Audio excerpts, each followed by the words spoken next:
টাকা না নিয়ে আমার থেকে সে বাড়িতে যাবে না।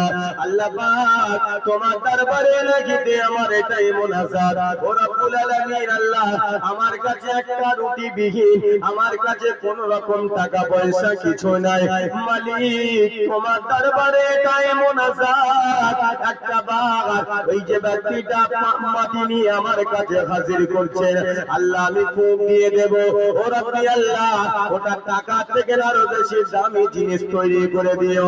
মালিক আমি তোমার সাধনা আরাধনা করি, ও রব্বুল আলামিন আল্লাহ তুমি তো মহামূল্য গ্রন্থে জানিয়েছো, ওয়া কানা হাক্কান আলাইনা নাসরুল মুমিনিন, তুমি ইমানদার বান্দা বান্দীদের, ইমানদার নর নারীদেরকে, ইন্নাল মুসলিমিনা ওয়াল মুসলিমাতি ওয়াল মুমিনিনা ওয়াল মুমিনাতি ওয়াল কানিতিনা ওয়াল কানিতাতি ওয়াস সাদিকিনা ওয়াস সাদিকাতি, ও রব্বি আল্লাহ তোমার নেক বান্দা বান্দীদের ইজ্জত সম্মান বাঁচানোর দায়িত্ব মালিক তুমি নিজে হাতে নিয়েছো, ও রব্বি আল্লাহ তোমার বান্দার বেইজ্জতি হবে এটা তুমি কিছুতেই চাইবে না।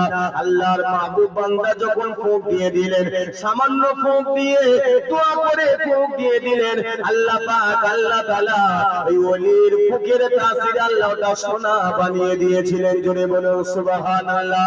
ওই নবী বান্দাটা বাড়িতে আসলো, ওই সময়ে তিনি বাড়িতে এসে সমস্ত মাটি সংগ্রহ করলো, আল্লাহর ওলির কাছে শিখে আসলো, আল্লাহর ওলি জানিয়ে দিলেন তিনবার আমি সূরা ইখলাস পড়েছিলাম, তিনবার সূরা ইখলাস করে এই মাটিটা আমি ফুঁক দিলাম, আল্লাহ পাক আল্লাহ তাআলা ওই মাটিটাকে সোনায় পরিণত করে দিয়েছেন। জোরে বলুন সুবহানাল্লাহ। আমরা ওই কবর জিয়ারতের